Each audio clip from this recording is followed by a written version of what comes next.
The following is an Infinity One Productions presentation, keeping it honest, insightful, interactive. Covering the latest in wrestling and beyond, you're listening to the RCWR Show with Lee Sanders. All right, let's take a look at the Bound for Glory 2013 card, Joe. It's coming up from the Vijas Arena in San Diego, California. I hope I pronounced that arena right there. We got 6 matches, including a countdown to Bound for Glory pre-show. Folks, let's get right into it. All right, so first off, that pre-show match. We got Chavo Guerrero and Hernandez taking on Bad Influence, Christopher Daniels, Kazarian, Joseph Park, Eric Young, the Bromans, Robbie E., Jesse Gordez. It's a gauntlet match to determine who will be the number one contenders to meet James Storm and Gunner for the tag titles later in the night on the actual pay-per-view card. Joe, who are we looking at to advance to meet the champions here? I'm just going to randomly just say Daniels and Kazarian just because they're the best of the teams in the match, and they will make a great feud with James Storm's team. So I'm gonna say Bad Influence here. Personally, I'm tired of Chavo and Hernandez. No disrespect to them, phenomenal wrestlers. They've been in so many stables. They've had the tag belts before. It just kind of seemed like things were stalling right there. I really love the idea of the Bromans advancing. I say they've been just down and out so many times. They lost a little bit of a crutch, if you will, when Tara had parted ways from the company earlier this summer, and it just seems like they're always jobbing to folks. I'd love to see them advance, but then again, you look at Joseph Park, Eric Young, you know, there are some guys that I really love as well. I would like to see advance, but I got to go the evil route here. I'm going to go jump on the bandwagon. I'm with you, Joe. I'm with Daniels and Kazarian. I want to see them advance to take on James Storm and Gunner. Now, let's talk about that tag match. James Storm, Gunner, taking on the Gauntlet match winners. Now, I know you're saying Daniels and Kazarian. You see new tag champions going down or something else? You know what? I am going to say new tag team champions. It seems like Bad Influence, well, the whole team of Ego, they're really being spotlighted lately on Impact. So just give them the gold. Yes, I'm going to say new tag team champions. Honestly, I'm going to echo the same words. I think it's time that we see new tag champions. I love Gunner. I love James Storm. But you know what? Daniels and Kazarian, they have just been so white hot since they've been paired up. They get better and better each week. And for those of you that may doubt that, you want to make it be your business to check out Impact Wrestling from this past Thursday night. They had, hands down, a really good, hilarious segment. Honestly, they're white hot right now, and I think TNA booking needs to capitalize on those guys.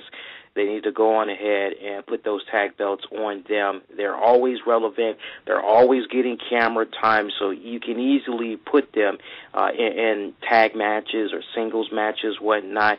It's just smart booking. What could possibly happen with James Storm and Gunner afterwards? Well, maybe we could kind of see the two of these guys, you know, maybe they could feud at it for a little bit. That's just my personal preference. I wouldn't mind seeing them go head-to-head for a couple of weeks. But, yeah, I think we're both in agreement. New tag champions in Daniels and Kazarian. All right, let's move on to our next match. We have Manik defending his X Division championship in a Ultimate X match against Austin Aries, Chris Sabin, Jeff Hardy, and Joe is going to kill you, Samoa Joe. And, Joe, I ask you how things are looking for that match. Wow. Well, Manik going against all these potential Hall of Famers, it feels like, wow, what an awesome match this is going to be. You know what? I'm going to go with the upset here, and I'm going to say Manik walks away still the champion by hook or by crook. Manik will walk away still the X Division champion. Now, correct me if I'm wrong, but Jeff Hardy has never won the X Division title, correct? I can't remember him holding the X Division title off the back of my head, so probably not. Okay, I really wish on days like this we have Robert, because Robert's a hardcore TNA fan, but I'm going to jump out there and I'm going to say no as well, because I'm looking at this match. I love Manik, but I'm also looking at the other guys right now. Chris Sabin, he doesn't need the title. I don't feel. I don't think he needs it just yet. Austin Aries, same vibe I'm getting. I would prefer to just see Aries and Sabin branch off from this little match that's going on here and face each other one-on-one over the series of a couple of weeks. It's down to Samoa Joe, Jeff Hardy. I like the idea of Jeff Hardy holding the X Division title. I mean, Jeff Hardy, when you really think about it, he's just been so ice cold within the past several weeks, couple of months. Just seems like he's yesterday's news, if you will. Also taking into consideration that he has some new music that's going to be unveiled. Just call it an old man's theory, but usually when somebody has a new entrance, and all that other stuff, that usually means that they're going to go over. Hey, I could be wrong, though, and that's okay, but I kind of like the idea of Jeff Hardy holding on to the X Division title there. I think that would really do wonders right now. Let's go to our next match. We got ODB defending her Knockouts Championship against Gail Kim and Brooke. Now, remember, folks, this right here is a good Knockouts match. I don't know who to root for in this match. Joe, when it's all said and done, we all win. Absolutely. Oh, man. But Brooke is just amazing. She looks beautiful. Same with Gail Kim. ODB doesn't really do it for me, but she's great in the ring, right? So this is going to be a great match, man. I'm looking forward to this one. If you're making me pick a winner here, I'm going to actually say Brooke walks away as the champion, because ODB really does nothing as the Knockouts champion right now. I don't know. At least for me, in my opinion. She really does nothing. Where Gail Kim doesn't necessarily need to be the champion right now. Gail Kim's had a run. I think it's Brooke's turn, man, especially with her new alliance with her boyfriend, Bully Ray here. I'm going to say Brooke walks out as the champ. Now, see, would you say that there could be a little bit of a reflection right here, though? Because if Brooke Hogan wins the title, then wouldn't it mean that Bully Ray would have to lose the TNA World Heavyweight title? Just marinate on that for a minute. As we'll make our way to that match coming up. Let's talk about Magnus versus Sting. How's that match looking to you? Like we said before, Magnus has to go out on top. He has to win this match. Sting has to put him over. But here is where here's the knock here. I think Magnus is going to turn heel in the process. And let's see how they do it, if it happens. It seems like this is the route they're going to go down. So this is the match that I'm really interested in watching at the pay-per-view. I want to see how this goes down. But at the end of the day, Magnus will get the 1, 2, 3 on the Stinger. Magnus has to get this win, without a doubt. He has to get the win because he's just been losing week after week after week. Bad Influence has been having a hand in interfering in his matches. Sting is trying to be a good sport, and he's trying to put him over. This is kind of reminding me of Shawn Michaels taking on Chris Jericho at a WrestleMania, and we all remember how that ended with the handshake and Jericho doing the low blow to Shawn Michaels, and that just really set things off from there. History's in the making right here of repeating itself for this particular match, and honestly, I think if I'm booking this right, I know some fans may not like this, but I would actually have Sting beat Magnus and do it just like how they did it at that WrestleMania with Shawn Michaels and Jericho. I would have Sting walk up to Magnus, extend that hand, be like, hey, they're there, you know, you had a great match, but, you know, and I would just have Magnus just freaking flip big time on the Stinger, and this basically just sets them up for a rematch. Now, we know it's going to be a good minute before another pay-per-view from TNA comes around the corner, but they can definitely stretch this out for a couple of weeks. I think Magnus, and we both are in agreement, Joe, he's run his course as a babyface. Yeah, he has, and that's great booking, actually, man. I didn't even think about it like that. If that was to happen, that would be great. That's great booking, Lee. I gotta totally agree with you there. Yeah, I mean, you gotta have him go out like that, yeah. But you're going with Magnus for the win, right? You're sticking with that, right? I don't know. I think you may have just swayed me, man. Cause if you're gonna turn him heel, that's the way to go. How is he gonna win and then turn heel? If you really think about it. So you know what? I think you swayed me, man. Sting's gonna win. You swayed me. All right. Sting. We both going with Sting for the winner. Okay, good. All right, we got 2 more matches left. Let's go to Bobby Roode taking on Kurt Angle right here. Now, bear in mind, Kurt Angle's going to be inducted into the Hall of Fame on this same pay-per-view night, and I'll talk a little bit more about the Hall of Fame, but for this match right here, it's official. Kurt Angle's first match since, what, August. Who we got right here? Okay, well, this seems to be Kurt Angle's night, man, and he looks phenomenal. He looks great, and I think this is going to be TNA's way of rewarding him for going to rehab and bettering himself. And what better person to go one-on-one with than my favorite wrestler in TNA, Bobby Roode, they're going to have a phenomenal match. I say Kurt Angle will win this match. It sucks that Bobby Roode's got to be the sacrificial lamb, if you will, to put Kurt Angle over. I would like it to be anybody else but Bobby Roode, you know, but it's going to be a damn good match, and it's a no-brainer for me as well. Kurt Angle is going to be inducted.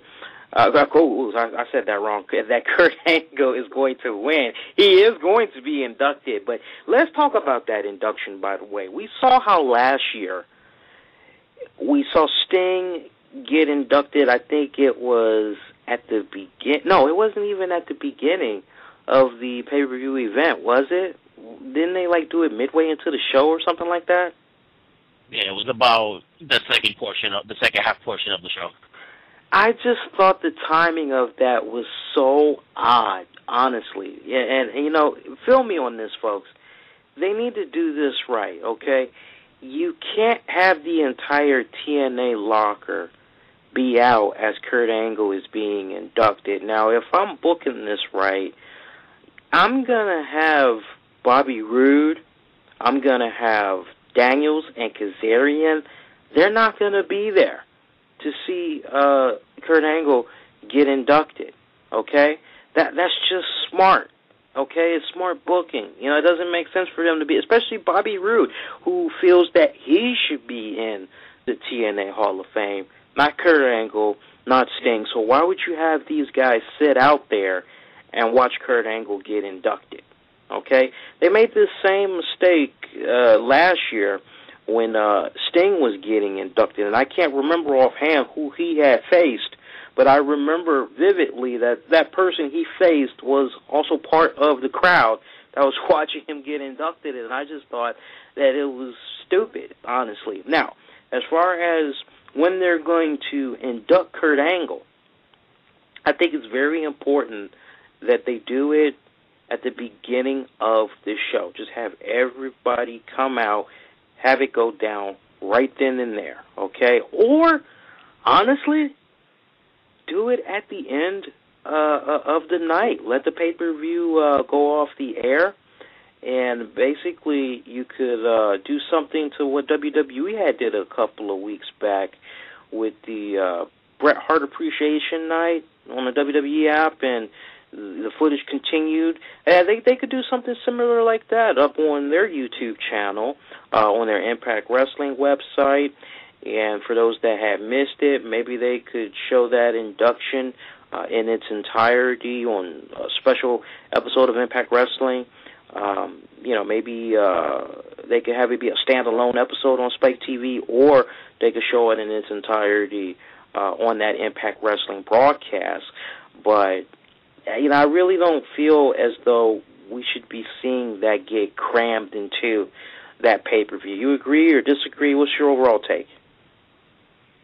I think it should kick off the show, personally. You got to set the tone right for this pay-per-view. We don't get many pay-per-views from Impact anymore, from TNA.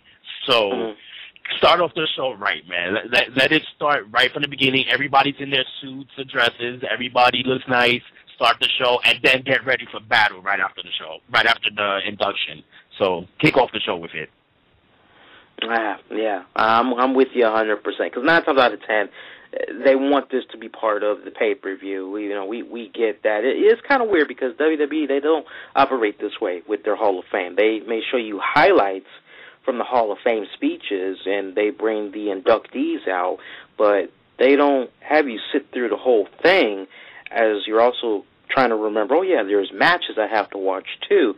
So seeing as how it's probably going to be incorporated in the pay-per-view, I'm with you 100%. It has to be at the beginning. Let them all be nice and fresh and clean in their outfits. Then let them get all hot and funky, because that makes no sense. You're hot and funky, you have your matches, and then you got to go hurry up, wash up, and then you got to go watch somebody get inducted. Now, if I'm not mistaken, did they also, at the same Bound for Glory past 2 years now, have they also announced who's going to be the next inductee, or if they've waited a couple of months? I believe they waited a couple of months. I'm not sure, now that I think about it, but I don't think it was that very same night. I'm with you. I'm leaning more towards a couple of months later they announced the next inductee. But that should be a very emotional moment for Kurt Angle. Definitely for all of us wrestling fans. That's going to be a great moment to see. All right, we got one more match to talk about. AJ Styles taking on Bully Ray for the TNA Championship. How's this one looking, Joe? Oh, this is going to be very interesting to watch, man, because we have AJ feuding with Dixie. We have the champ Bully Ray, who was just the champ. He's the man, And Bully Ray has created his own lane as the top guy now. So this is going to be a great match. We have the face, AJ Styles, now. He seems to be playing the role, I guess, of a Daniel Bryan, where management doesn't want him to succeed.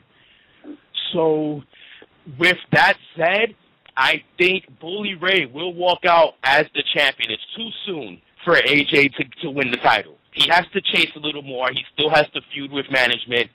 I see Bully Ray potentially forming an alliance with Dixie Carter at the end of this pay-per-view, and we see Bully Ray walk out as the champion.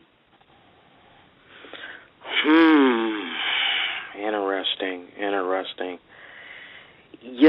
Usually when you hear about the whole contract extensions and things of that nature, TNA has had a tendency to go, all right, we got you to sign a new deal, you're locked, you're going to be a TNA champion, and it's kind of like a foregone conclusion. Now, AJ Styles, he has signed an extension until December, and honestly, if I'm looking at that contract extension, and if I'm really, really, really, really pressed to get AJ Styles to sign a longer deal, I want him to stay in the company, I'm going to do everything I can to kiss up to him. And honestly, I think Bully Ray's time as the TNA champion, I think it's up for now. I think AJ Styles is going to walk away as the new TNA champion. The fallout from that, automatically we're going to see AJ Styles is still going to be in a position where he's not under contract, supposedly in the storylines, but he's going to have the TNA title, so that's going to keep him around for a bit longer. And honestly, by AJ Styles not having a TNA contract, he can pretty much do whatever he likes, Joe. And I think, honestly, if TNA is really smart about this, they have all the greatest potential in the world to have this be their new CM Punk storyline, if you will. Fill me on this for a second. We all remember how CM Punk at that Night of Champion pay-per-view, what was that, a couple of years ago, blew that hot kiss to Vince McMahon, took that WWE title, and he was off TV for, I think, about maybe 2 weeks. I really wish it would have lasted longer, but, you know, TNA, they're in a position right here where they could do something similar like that, and considering how their pay-per-views are now set up, basically one every, 2-3 months or something like that, AJ Styles could be in a position where, remember what he's been telling Dixie Carter for the past couple of weeks, I'm going to go to Bound for Glory, I'm going to win that TNA title, and Dixie Carter, I'm going to make you pay. I think, Joe, he's going to hold that TNA title up for hostage, and I think he's going to be off TV for several weeks as a result of that, while Dixie Carter is going to be with lawyers. They're going to try to do everything they can to try to get that championship back. What I would like to see eventually happen is some type of a two-part scenario here, Joe. Is one scenario, we see a new tournament go underway to crown a new TNA champion. Bully Ray could be the one that wins it. Or, to follow up on what you were saying there earlier, but with a twist, we could see Dixie Carter pull an Eric Bischoff move. Remember that infamous episode of Raw where Bischoff had presented Triple H with the World Heavyweight title, just gave it to him on a silver platter? We could see Dixie Carter do something like that, which would force AJ Styles to come back, and then once and for all, we have a match to figure out who's the undisputed TNA champion, of which AJ Styles could win. But then you come right back full circle, which is, well, what's now going to happen with AJ Styles? And maybe by then they could have the whole contract situation squared away to the point where maybe Dixie Carter tells AJ, okay, look, I'll cave in, you name your price, and I'll gladly do it. I want you in the company. I need a champion for the company. There's a couple of different scenarios that could play out that way. But as of that Sunday's pay-per-view, Bound for Glory, I'm looking at AJ Styles as the victor. Okay, well, I guess TNA is damned if you do, damned if you don't, because if they do exactly what you just said, they're copying the CM Punk storyline in a sense. If they don't do that, then they're copying the Daniel Bryan storyline where he's chasing, he's getting screwed and chasing. So, I don't know. It can go either way, man. It absolutely can go either way. I'm going to stick with my pick, though. I'm going to say Dixie Carter screws AJ Styles out of winning the championship on Sunday, man. If there was ever a time for her to get mega heat, I agree with you. That would be the right place to do it, knowing all those eyes are going to be watching. That would be it, because without a doubt, it's going to be bringing in a different set of audiences. You're going to have those that's just going to check it out for the sole purpose of seeing Kurt Angle get inducted, and then you're going to have those that are going to be looking for Sting and the Samoa Joes, the AJ Styles. They're going to be looking for those veterans. They're not really going to be too keen on the newer roster, or the newer guys on the roster. But everybody's going to be checking this pay-per-view out. If that was the time to have her do something like that, I'm with you. That's the right place to do it. One more time. Let's take it up from the very top, and let's work our way down here. So, for the Countdown to Bound for Glory pre-show, we both are in agreement that for that tag team gauntlet match, Daniels and Kazarian are the ones that need to advance. Speaking of that tag match for the tag titles, we both see Daniels and Kazarian walking away as the new tag champions. For ODB versus Gail Kim versus Brooke Tessmacher, We both are in agreement. I think I really didn't jump out there like that actually for that match. You're going with Brooke Tessmacher. I'm not seeing Gail Kim even part of this equation right here. I'm looking more towards ODB retaining. Yeah.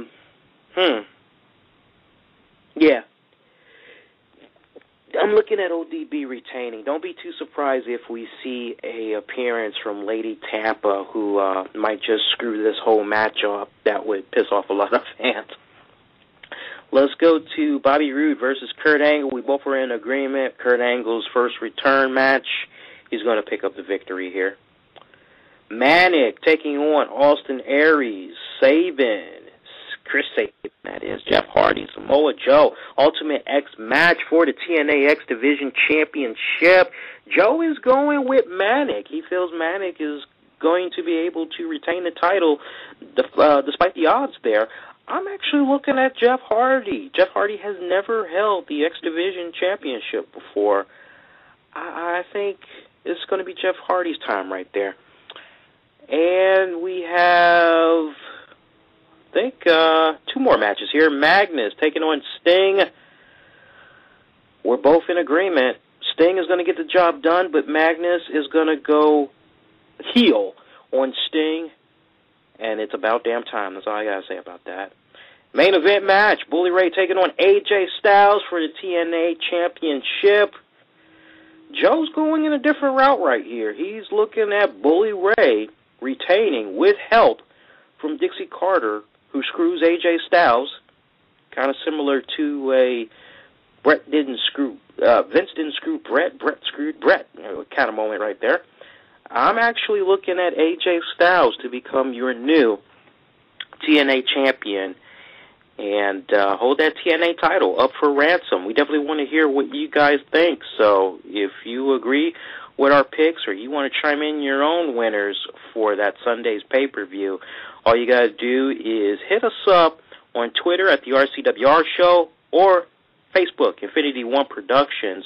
We'll also have this be a standalone episode that you can check out with just the match predictions here on our YouTube channel at the RCWR Show. Feel free to leave your comments, and we'll definitely show you guys love on the air. If you are spot on with all of your predictions, we'll definitely give you a on-air mention. And folks, don't forget, for that Sunday, and make sure you mark it down on your calendar, Sunday, October 20th, we will be having the Bound for Glory post-show simulcast for you all. You'll be able to catch it on YouTube and right here at Blog Talk Radio. Join me and Joe. We'll cover full fallout from the event with you all's reactions. You know how we do it, so make sure you check that out. It's going to be some good stuff.